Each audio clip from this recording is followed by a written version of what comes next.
In today's tech video, we are going to be talking about this soundbar right here. This is the Samsung Harman Kardon, and we're going to talk about, is it worth it? That's today's video.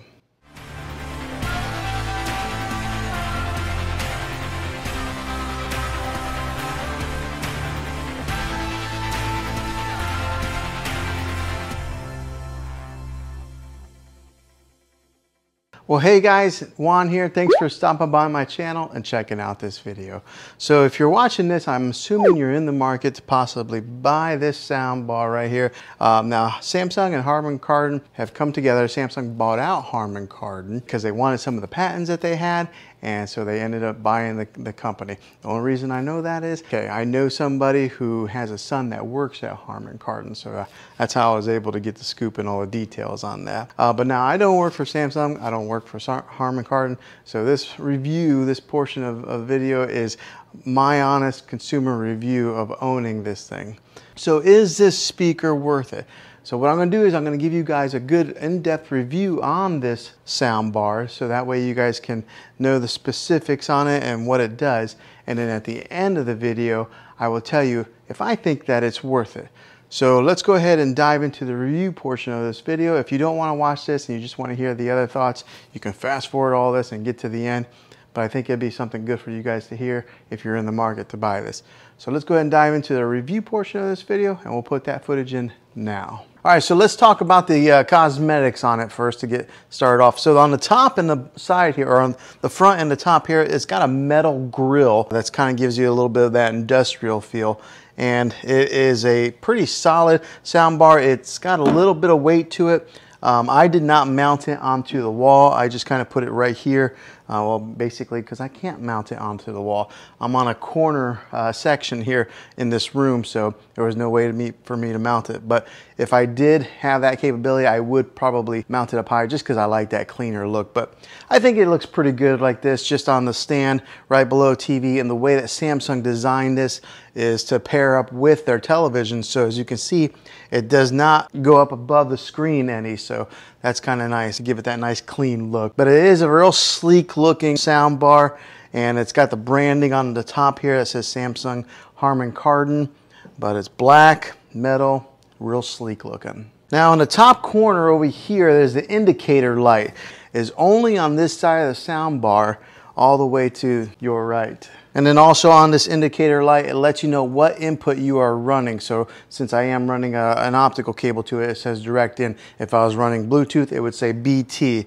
And if you're running like through an HDMI cable, it would say that also. Now the remotes on these things, they are really thin like that, so that makes it kind of easy to get lost in a couch or a chair, but they're really similar to the QLED TV remote. So let's take a good look at here. So this one here is the QLED remote, this one here is a soundbar remote. As you can see, there's not a whole lot of difference between the two.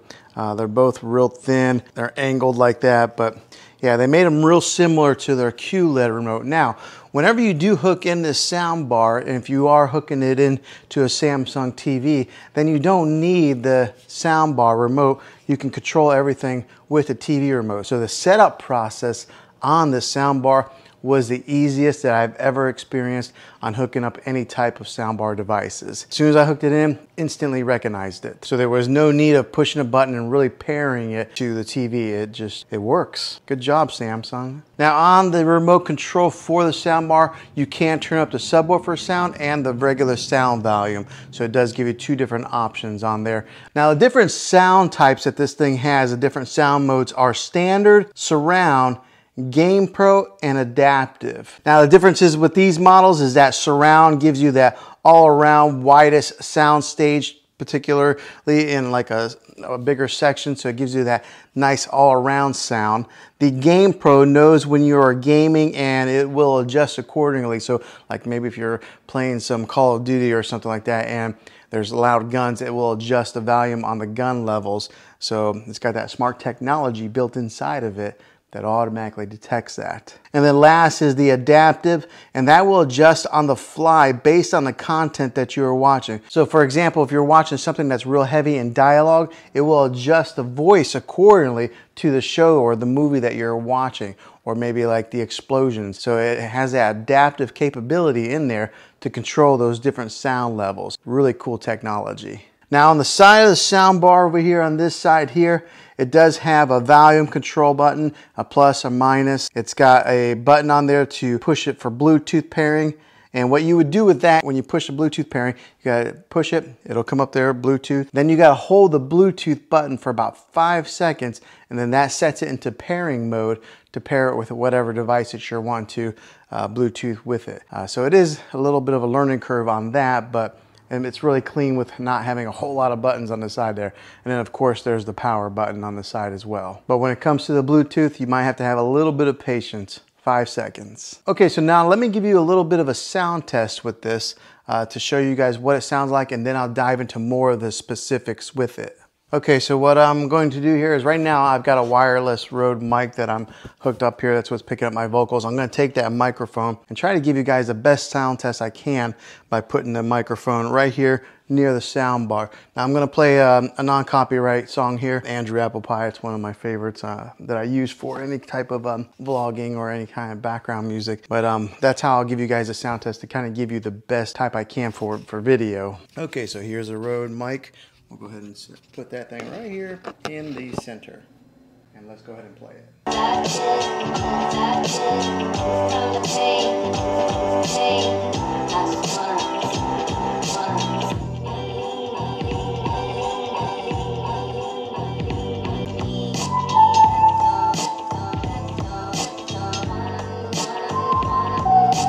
Now what I'll do is I'll take the microphone and I'll stand back as far as where I would be sitting for movie watching, and to kind of give you guys what that sound would be like if you were sitting in that type of a distance watching a movie. So let's do that test now.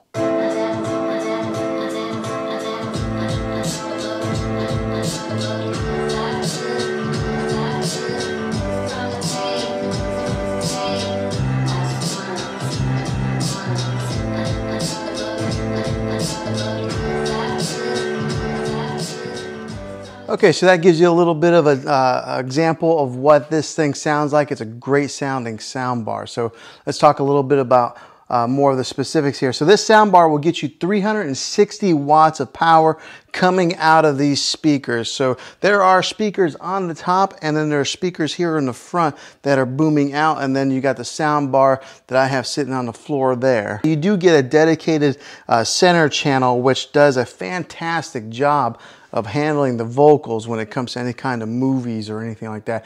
My wife and I were watching a television show the other day, and I was really surprised at how well it balanced the vocals with some of the like explosions or anything that were in the background. So that dedicated center channel does a fantastic job with that. Now with the rest of the speakers that go around the dedicated center channel, they do a fantastic job of filling in all those mids and giving you an example of what is all around there. So giving you that surround sound feel, making this sound bar sound bigger than what it really is. Gives you that crisp sound, that big bass booming sound, and then it fills the room in really nicely. Now on the top of this sound bar, along the top right here, it's got that acoustic beam technology. Now what that is say there's like for an example, there's a car, you're watching Fast or Furious or something like that, and there's something on the screen that moves here and just kind of moves along with the screen. The beam technology will give you that sound that kind of goes right along with it, just like that, moving with the action that's on the screen. Some really cool technology. Now I can't really show you on video obviously because it's video, but you're gonna have to take my word for it. That is a really nice little feature on this sound bar here. Now on the back of this sound bar, you do get some good connections, different types of connections to kind of go with whatever TV that you have. You get 2 HDMI imports. One of them is that ARC HDMI input. You get the regular 35 or 3.5 millimeter, the old-fashioned stereo jack, you get that, and then you get the optical audio cable, which that's what I'm using here. And then if you wanted to, you could even Bluetooth it with the TV, but if you have this, I recommend that you go wired in. You're gonna get the best connectivity that way, and you're probably your best sound. So I have it with the optical cable, but it does have that HDMI hookup also. Whatever type of TV that you're running to with this, it'll work. Now, the other great thing about this is it's not specific to the QLED. All right, if you had another Samsung TV, you could do that also. Or if you had another brand TV, Vizio, LG, or something like that, you could still use the soundbar with those models of televisions. But if you do purchase a QLED TV like I got here, I recommend that you complement it with one of these awesome soundbars. Just makes it a really cool movie experience, especially if you're spending that kind of money. Go ahead and just spend a few extra $100 and get this soundbar, and then you'll never have to go to the movie theater. You can just kind of stay home and watch your movies that way. But having those different hookups on the back of this thing make it very versatile to what you can hook this soundbar up to. Now, okay, so now my thoughts. Is this Samsung speaker worth it? And my thought is yes, it is worth it. It is a little bit higher on the price range compared to like a 2.0 soundbar, but this one here, you do get a lot more with it. So it is worth the extra few dollars if you decide to get this one here. After owning it for a little bit of time now and putting it to just about everyday use whenever we're watching our TV shows or our movies, we have seen how it has enhanced our movie watching experience owning this thing. Now, the only hang up that I've had with this thing since owning it is every once in a while it does disconnect from the TV, and the sound will be coming out of the TV then. The fix to that is you just walk over and you turn the power button on the speaker here, and then the TV senses that there's power going to it, and it automatically reconnects. Now it only disconnects probably every 6-7 days, I would say, but that's how you fix that. You just turn it back on. I imagine it probably goes into some type of sleep mode after a while. I'm assuming. I think that's probably why it disconnects. But other than that, I've had no issues with it whatsoever. I have been listening to this thing with my music, and it's more than enough when it comes to listening to music. So mainly I bought it for movie watching and watching our TV shows, and it has done a fantastic job for us. So is it worth it in my opinion? Yes, it is. So hopefully this video was helpful to you. If you're in the market to buy one of these, if you are, I'll have a link in the description down below of where you can buy it. And if it was helpful to you, go ahead and throw a thumbs up on this video. Go ahead and subscribe to my channel. I make tech videos all the time, and I'd love to have you back in the next one. Until then, be creative.